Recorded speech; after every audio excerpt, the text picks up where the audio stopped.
Being said, this is going to be a whole review on the Space Ex-Boyfriend boss fight. Not review, but more of a walkthrough on what you really need to do, what's the setup, and what's the kind of stuff that he does. So if you want to see more content like this, like, subscribe, you know the whole gist. And I don't know why Omori suddenly has less health. That's a great question I don't have an answer for. Anyways, to give the rundown, Space Ex-Boyfriend really loves making himself angry. So your counter to that's going to just be making yourself happy, because if you're happy, then Space Ex-Boyfriend is going to take even more damage, since that's how the emotional wheel works. However, there is one caveat that's going to happen in this boss fight, and that's the fact that Space Ex-Boyfriend can shift your emotions however he feels like it. He has, I think, 2 abilities that can make make one person have a different range of emotions, and then he has an ability that can make your entire party sad, which is the opposite of angry, and you don't want that. So your best bet for this fight specifically is going to be having a very specific item.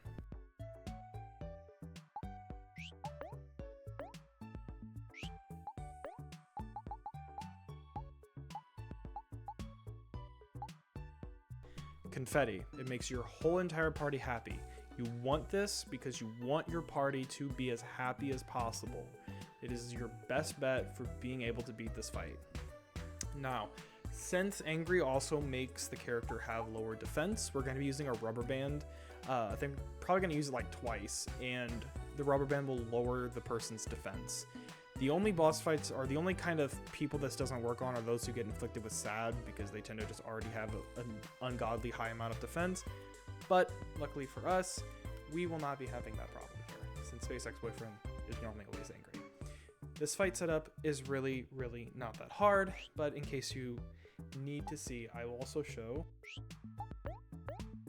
what I'm running on everybody. So I'm level 10. You can do this fight at 7. I think that's the lowest I've done. I think I've seen it done at 5.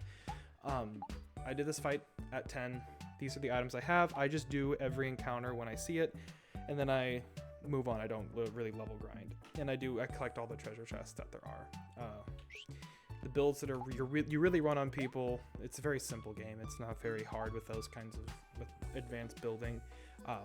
You always get to make sure Omori has speed and luck. He loves to crit. Aubrey is slow as shit, and she hits really hard. So that's kind of Aubrey's job, as you can see with all the builds I have. And for Kel as well, he also has Meteor Ball and Bunny Ears. So 2 things to keep in mind: never sacrifice any of Kel's stats for speed. Speed is his main thing. Aubrey, don't ever sacrifice her attack for anything, and Hero, don't ever sacrifice his defense, even for HP. So those are the builds that I'm running. If you're struggling with this boss fight, and that's why you're probably here, heads up, one thing to note: if you really just can't seem to get past them, your best bet's actually just to go and do all the quests possible. This level 10's more than doable, but I also know people like to jump through Omori to get to the emotional parts, and don't do that. Just play the game slow. I have a whole guide of every quest leading up to this point, so you can get all the items. If you don't want to actually put in the effort to figure the quests out, you can watch a guide that'll run you through the quest. Bada boom, bada bam. So now we're going to jump straight into the boss fight itself.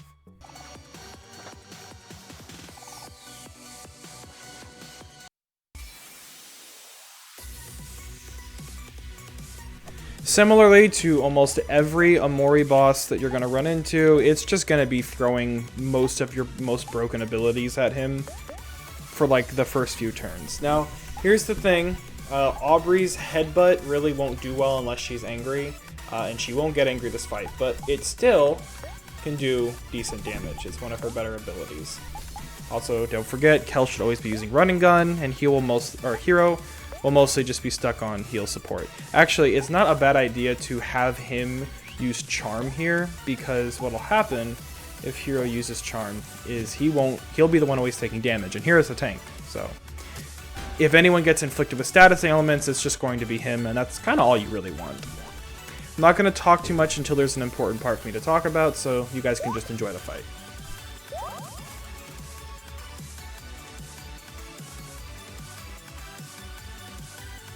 That was a fat finger of snack time.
This is the part of the fight that we're gonna start using some more fun tactics.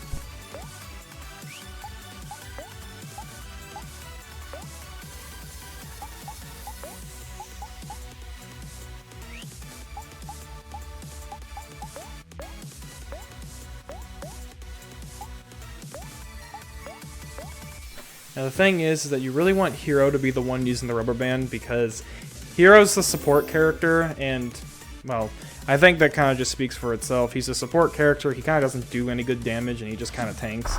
So your best bet is to just have him be the one to use all those kinds of things, because also items do set damage, so it's not based off of anything.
Sadly, this game is very stingy with its juice items, so, you know, you kind of just have to use them when you can. Stock up on them because boss fights very much demand them.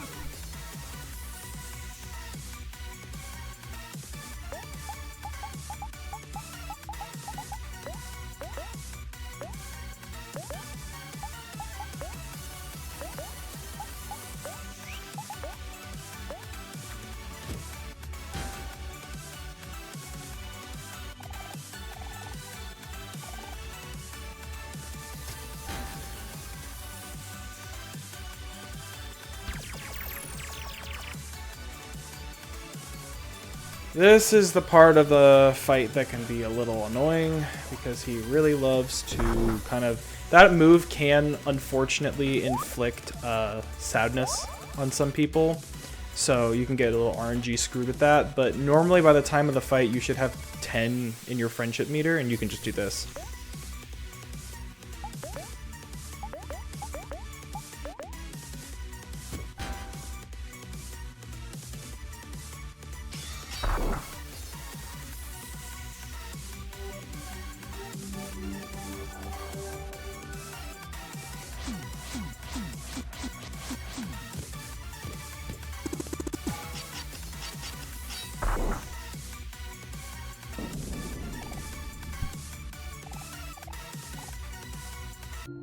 And just like that, the power of friendship solves absolutely everything. And that was the SpaceX Boyfriend boss fight. Very simple, takes a little bit of setup, it's really not that hard. This will be a staple point. Most fights don't really get harder past this except for the secret bosses of the game. Even Sweetheart herself, which is I think a lot of people's hardest boss, he's really not that hard. You'll get enough tools to deal with her. This game doesn't have a very big turn-based focus, but it's still a pretty fun one, so.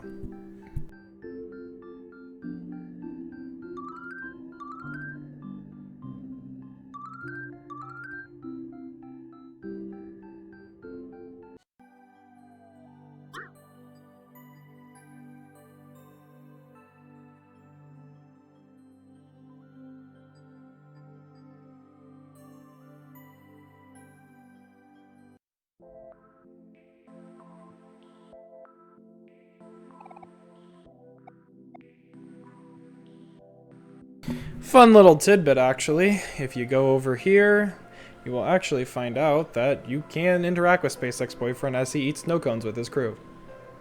Fun little tidbit. Thought it was always cute that they added this, even though you can't access this route just yet. This place will be more relevant in the future, depending on which option you go down. We'll talk about that in a future video.